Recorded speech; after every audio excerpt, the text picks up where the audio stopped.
20 horas 46 minutitos, damos vuelta de página después de este bloque, ¿no? Hablando del, del mes, del desastre de Bahía Blanca y las secuelas, y uniendo a su vez con la gesta de Malvinas, ¿no? El 2 de abril. Pasamos a otro tema, una información que pasó media desapercibida entre tanta cantidad de noticias que se producen día a día y sobre todo noticias que produce el gobierno nacional, ¿no? Medidas que toma el presidente Javier Milei. En este caso, tiene que ver con los complejos de Chapalmalal, Buenos Aires, y Embalse, Córdoba. Muy conocidos estos y tenidos como emblemas del turismo y del deporte social. La información sobre todo se centró en decir no que este cierre, la medida nacional fue de cerrar estos dos complejos de Chapalmalal en Buenos Aires y Embalse en Córdoba, y sobre todo se centraba en que son emblemas del turismo social. Y yo agrego que también Chapalmalal y Embalse, estos dos complejos son emblemas no solo del turismo social, sino también del deporte social. Y lo convocamos para hablar de este tema a quien yo lo tengo identificado como la enciclopedia del deporte social, a Víctor Lupo, que fue subsecretario de Deportes de la Nación. Es autor de más de 6 libros sobre deporte comunitario, con algunos de estos libros: La historia política del deporte argentino, El deporte de la cultura del encuentro, creo que fue uno de los últimos, y es el titular del Movimiento Social del Deporte. Víctor Lupo, ¿qué tal? ¿Cómo le va? Buenas noches. Liliana Romero desde Radio Sudamericana de Corrientes. Buenas noches, Liliana, un gusto estar en tu programa. Muchísimas gracias, un placer dialogar con usted. Nosotros en otras oportunidades ya hemos dialogado con usted, ¿no? En relación al deporte y las adicciones como una herramienta para evitar que los niños y los adolescentes caigan en la problemática de adicciones, y también como tratamiento de recuperación. Víctor, bueno, para aquellos que no conocen, que no tienen idea, ¿qué son estos complejos Chapalmalal y Embalse que son identificados como emblemas del turismo y del deporte social? Expliquemos primero a la audiencia, por favor, y lo que impacta esta decisión del presidente Javier Milei de cerrar y de llamar a licitación. Bueno, a mí me parece una locura lo que están haciendo. Es cierto, Chapalmalal y Embalse son dos lugares del turismo de una época, allá en la década del 50, realizado por el general Pistarini, que fue el autor de esa grande obra junto al aeropuerto de Ezeiza. Eran obras que se hacían para toda la comunidad, para que puedan viajar, para que conozcan el mar la gente de las provincias. Eran lugares que eran muy baratos, no eran gratis, ¿no? Porque ahora que parece que está mal la palabra gratis, pero bueno, se utilizaron esos lugares. También se utilizó para el deporte, como vos decías en tu introducción, porque en los Juegos Panamericanos de 1995, que se realizaron en Mar del Plata, muchos de los deportes también se realizaron en ese lugar y pararon muchas delegaciones ahí. O sea, eran lugares que servían para distintos eventos y cosas, y se lo utilizó durante toda la historia de los 50 en adelante. No es que se cerró. Víctor, perdón, una brevísima interrupción. No me gusta ser autorreferencial, pero yo conocí esos complejos tanto en Chapalmalal y Embalse, integrando la selección de sextobol de mi provincia, Misiones, porque soy oriunda de Posadas, y los campeonatos nacionales de Sextobol, como otros campeonatos nacionales, se realizaban en estos complejos, ¿no? Categoría mayores, me acuerdo, juveniles en Chapalmalal, y categoría infantiles y cadetes en Embalse, Córdoba. Por eso relaciono con la utilidad también en el deporte de estos complejos, no solamente Sí, sí. el aspecto turístico. No, en los Panamericanos, te decía, en el 95 también se usaron, y en Embalse es un hecho histórico. La Argentina tiene que no poder destruir las cosas históricas. En Embalse de Río Tercero se jugaron los Juegos Evita, donde jugó Maradona 2 años seguidos, digamos, nuestro máximo ídolo deportivo. Participó ahí, en uno no fue campeón, en el otro sí. Y bueno, estas son la verdad que a veces uno no entiende por qué destruye.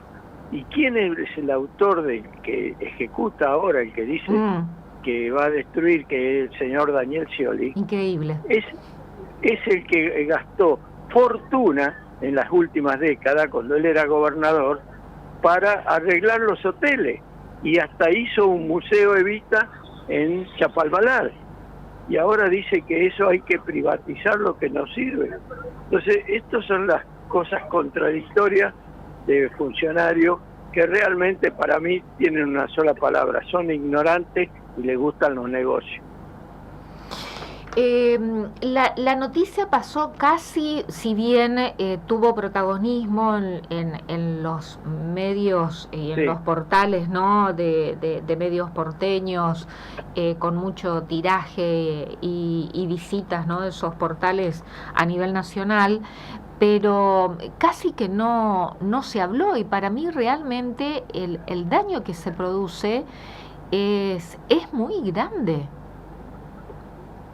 Sí, es así, pero bueno, ahora las redes sociales, que se usan mucho más que los medios, han tenido mucho protagonismo en este tema, y las estoy viendo muy seguido, bueno, con todos los comentarios que se ponen en esas redes sociales, pero que se hace conocer esto, ¿no? Ya esto tiene mucho tiempo, de algunos que quieren hacer negocio con todo.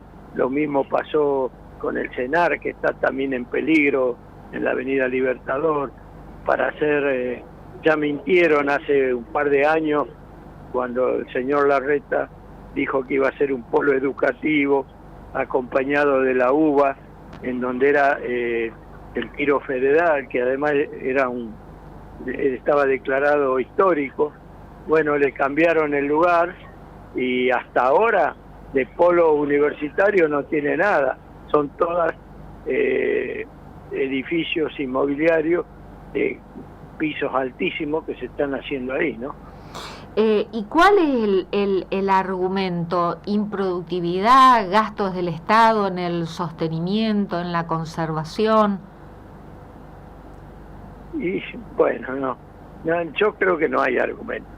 Yo creo que el argumento siempre es mentiroso, de los gastos del Estado, ahorrar los gastos del Estado, pero son negocios de amigos. Estos son negocios para los amigos, los negocios inmobiliarios, que realmente, por eso te digo que me sorprende lo de Chapalmalal, que conozco bien, que lo arreglaron a la mayoría de los hoteles estos últimos años, y ahora lo privatiza.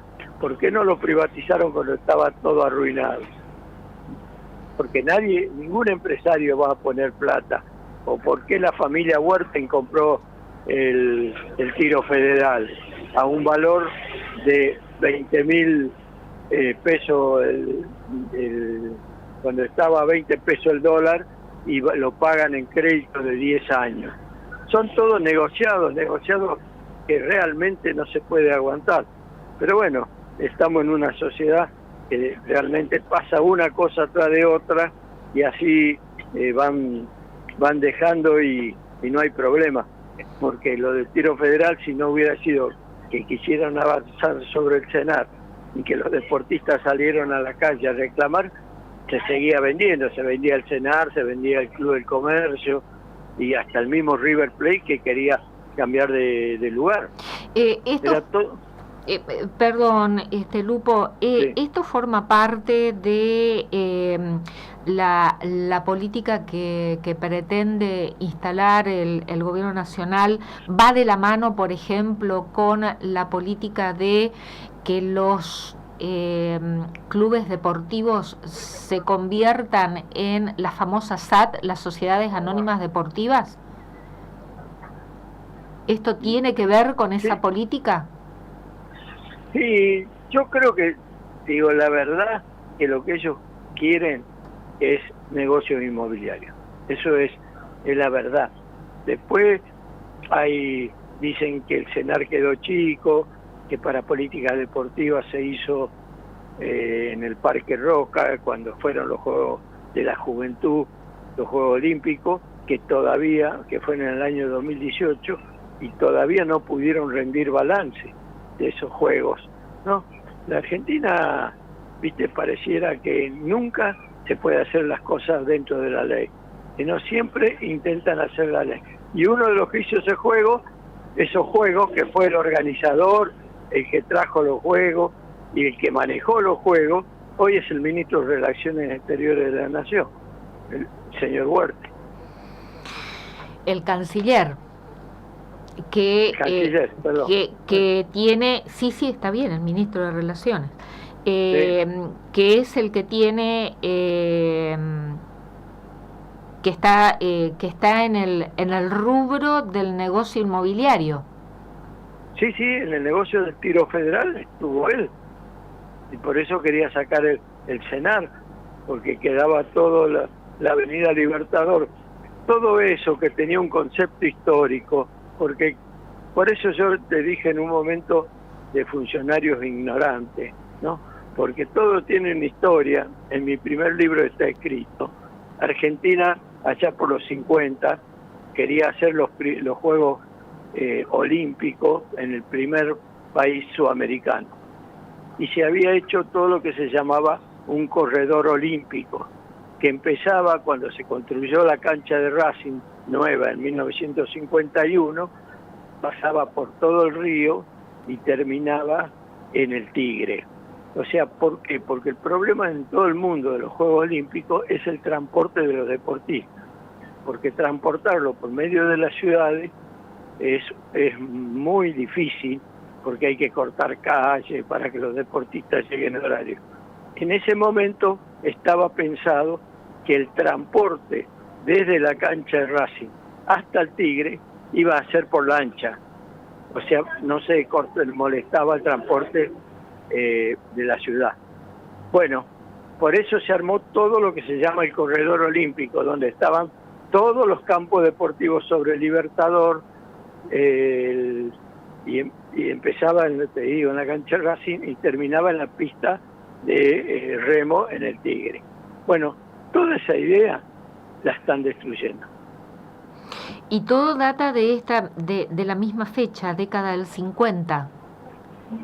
Estas obras del corredor olímpico. Antes, digamos, la idea del corredor olímpico es una idea, ya te diría, del año 30. Año 30. ¿No? Después. Sí, ya empezaron con la idea de que Argentina tenía que ser un lugar, y en los 40 se efectivizó muchas más cosas con las obras que se hicieron, los estadios que se hicieron, que ahí abarcaba Racing y River, y el tiro federal, el CENAR, que era la West en ese momento, seguía en los otros estadios de obras sanitarias, de Club Municipalidad, y seguía hasta el Tigre, ¿no? O sea, se hacía todo sobre la orilla del río.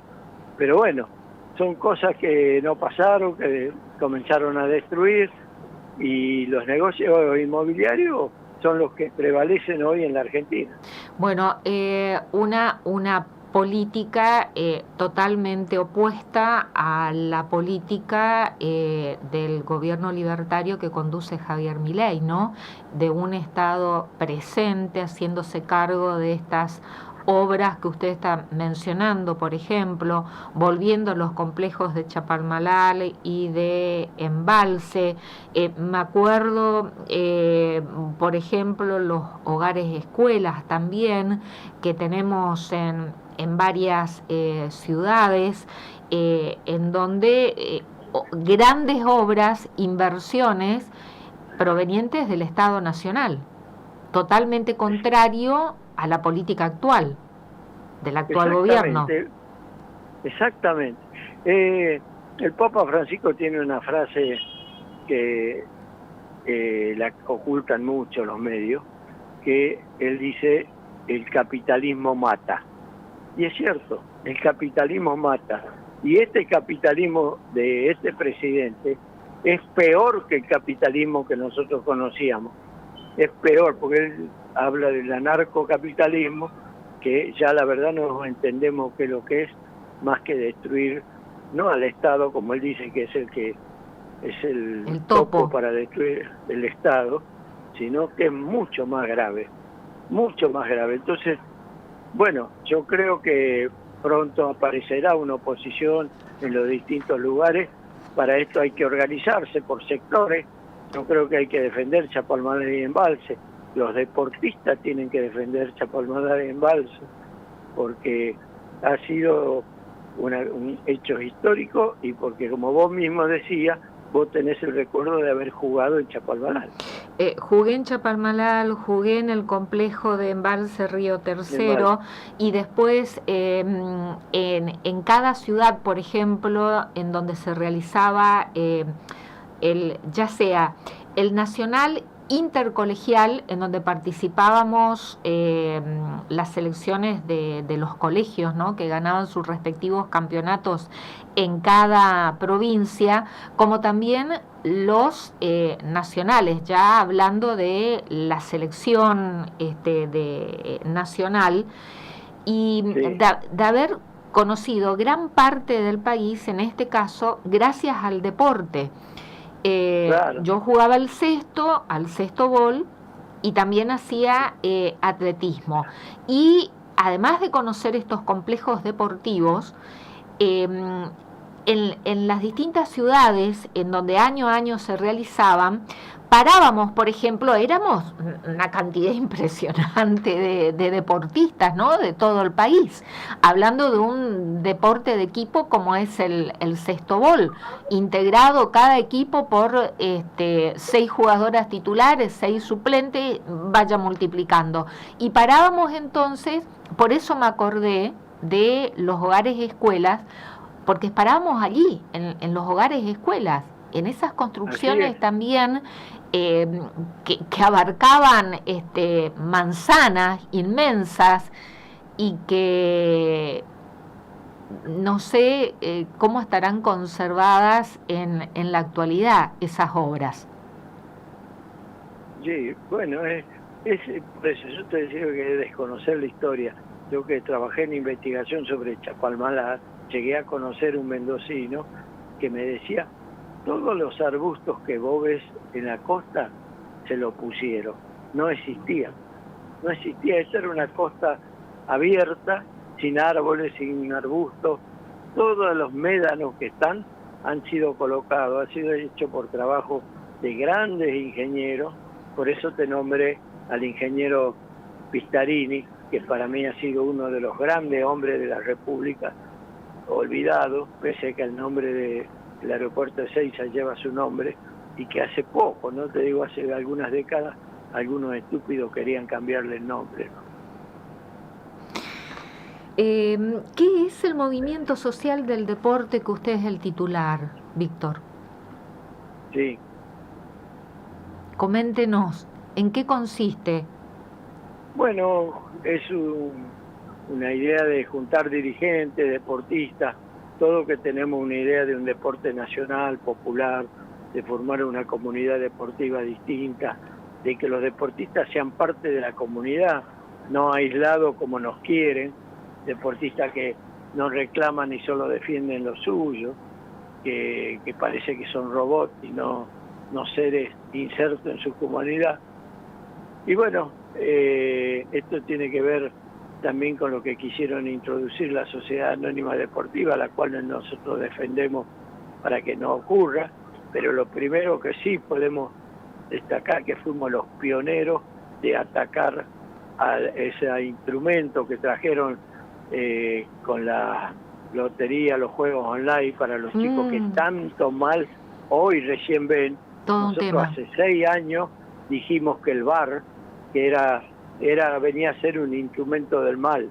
Y si vemos en estos días, salió que fue expulsado un árbitro búlgaro y la AFA acaba de expulsar 4 árbitros de fútbol por tener grandes dudas de acomodar los resultados según el VAR, ¿no? Toda una problemática esto, ¿no? Lo que usted está introduciendo, los de las apuestas deportivas online.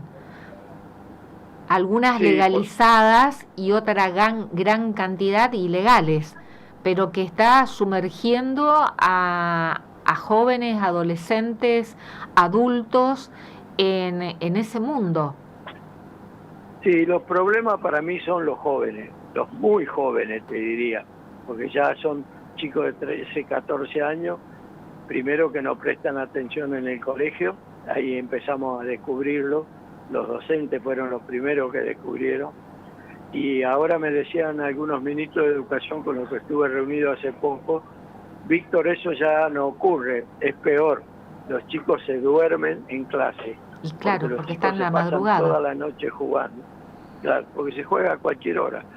Bueno, creo que uno de los grandes triunfos ha sido el año pasado la ley de los celulares en clase. De publicidad, sí, de sacar los celulares, pero la ley de prever que las publicidades no estén en camisetas deportivas, y aprobó el Senado por gran cantidad de votos de diferencia, cosa que no ocurre en ninguna de las otras leyes. Y ahora está en manos del Senado, que no sé por qué se está demorando en aprobar esa ley, con la cual no terminaría, como sería mi gusto, pero bajaría en gran cantidad el juego, ¿no? Bueno, problemáticas que hacen a la actualidad, y usted mencionaba al Papa Francisco, y también uno de sus libros lleva el título de la cultura del deporte, y mencionaba recién también el concepto de comunidad, de lo comunitario, todos temas que en la realidad que estamos viviendo cada vez hay una política de alejarnos más de todo lo que sea comunitario, de todo lo que sea comunidad, de todo lo que sea solidario, de todo lo social, instalando una cultura del individualismo. Sí, bueno, yo creo que esto es el problema central para mí, hoy el problema de las adicciones, tanto de las adicciones de la droga, digamos, pero este nuevo que nos introdujeron, que es el de la ludopatía, que terminan en ludopatía, es muy grave, porque además podíamos haberlo previsto. Pasa que los dirigentes nacionales ven muy poco de los problemas generales que después le ocurre a la gente, ¿no? Dejaron pasar, aprobaron en la ciudad de Buenos Aires y en la provincia de Buenos Aires en el año 2018 los juegos online. Y después de eso, con la introducción del VAR, trajeron el manejo de ese juego online para ganar fortuna, y esto se nota en la cancha ya cada vez más, ya todo el mundo se da cuenta. Más contaminado. Sí, ya no es lo que nosotros decíamos allá por el 2018, que iban a instalar un casino en cada casa, sino que instalaron un casino en cada celular, ¿no?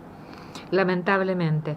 Víctor Lupo, sí. Es un placer dialogar con usted. Una idea final para cerrar esta entrevista, que salpicamos un poquito, ¿no?, con diferentes temas, pero en relación a estos complejos de Chapalmalal y Embalse, esta decisión del presidente Javier Milei de cerrarlos para llamar a licitación. Bueno, muchas gracias que ustedes toquen el tema. Esto son cosas que muy pocos medios de comunicación lo hacen, y bueno, estoy a disposición cuando ustedes quieran para volver a conversar con ustedes. Lo volveremos a convocar, Víctor. Muchísimas gracias. Que tenga usted buenas noches.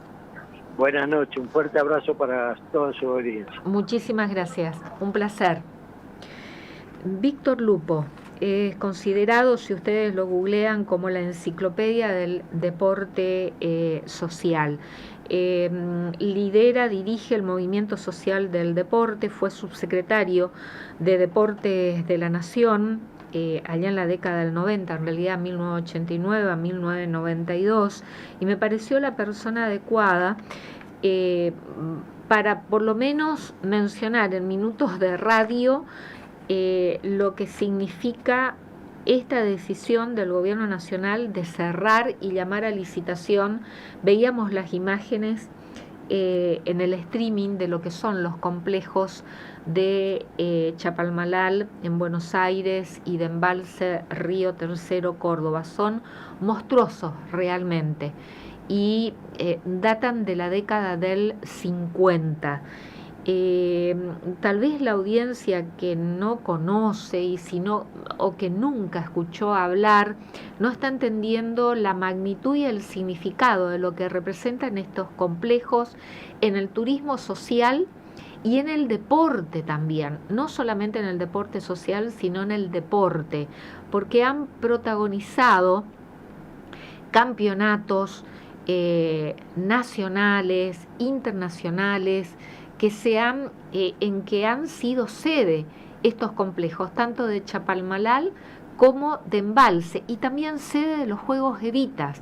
Tienen historia y es una aberración que se los cierre y que se los privatice, que se llame a licitación y que quede en manos privadas su explotación. Como lo dijo Lupo, indudablemente esto responde a la matriz de los negocios inmobiliarios que encuentran un lugar de mucha acogida en la política del gobierno nacional que conduce el presidente Javier Milei.